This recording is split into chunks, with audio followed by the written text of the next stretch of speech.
Hello guys, tomorrow we are in holiday kasi siya, ah, Labor Day. Ngayon, papasahurin natin yung magiting nating assistant.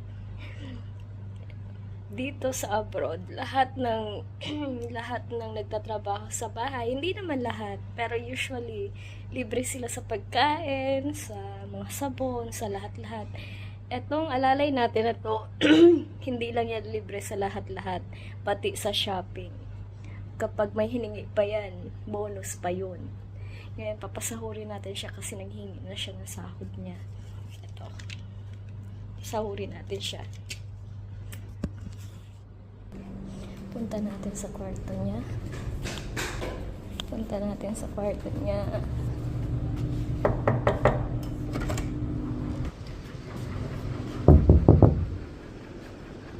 Nakabihis na kayo? Na? Ba't hindi ka pa naka-ready? O nakakahiya naman sa walang sahod. Yan ang libre sa lahat. Pag may hiningi pa, bonus pa yun. Libre pa sa kwarto, libre pa sa lahat. Pero walang trabaho. Yan pang amo, makautos. Hoy,